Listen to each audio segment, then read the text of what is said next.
Täna on hea võimalus üle anda parima 2024. aastal vastu võetud seaduse auhind. Seda võistlust korraldab 10. aastat Teenusmajanduse Koda, seekord koos Äripäevaga. Selle võistluse eesmärk on tegelikult tunnustada parimaid praktikaid ja õigusloome järgimist. Allar Jõksi juhitud žürii tunnistas möödunud aasta parimaks seaduseks jäätmeseaduse muudatused, millega lihtsustati avalikust ruumist romusõidukite eemaldamist ja võimaldati lihtsamalt kustutada registrist lammutustõendita sõidukeid. Mul oli võimalik näha siis selle konkreetse seaduse menetlemist väga lähedalt. See oli tõesti protsess, mis koorus Riigikogu aruteludest, mis sündis suuremal või vähemal määral just siin majas. Ja see on kõige parem näide sellest, et kuidas seaduseloome peab käima.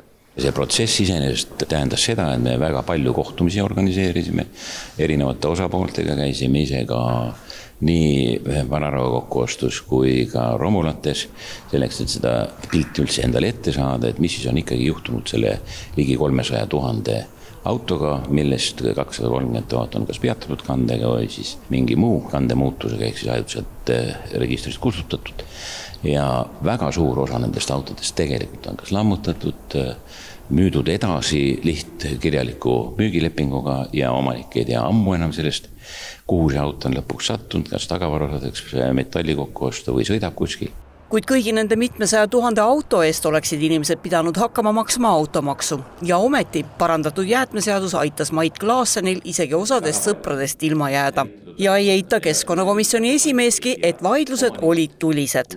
Vaidlus läks selleni välja, et kumma huvigrupi põhiseaduslikud õigused on ülemad, et kas maaomaniku õigus oma maaromudest puhtaks saada või selle romuomaniku õigus oma jäätmeid seal medandada. Ja ma mäletan väga hästi, et detsembrikuus olid kolleegid opositsioonist saatnud presidendile ka kirja suure palvega siis mitte seda seaduseelnõu seaduseks välja kuulutada, aga me siis ikkagi jäime seisukohale, et maaomanike õigus rämpsust vabaneda on ikkagi olulisem.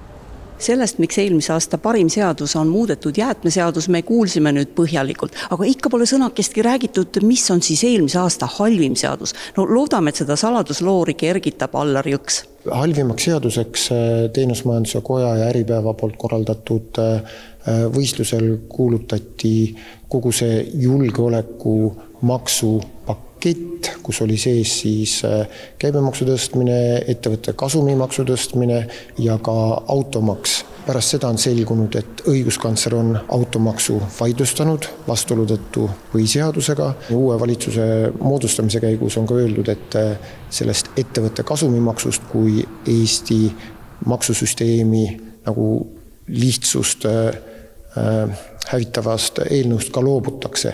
Nii et tegelikult me näeme, et meie poolt halvemaks kuulutatud seadust on ka seaduseelnõu autorid ja ka õiguskantsler põhiseadusvalvurina kritiseerinud.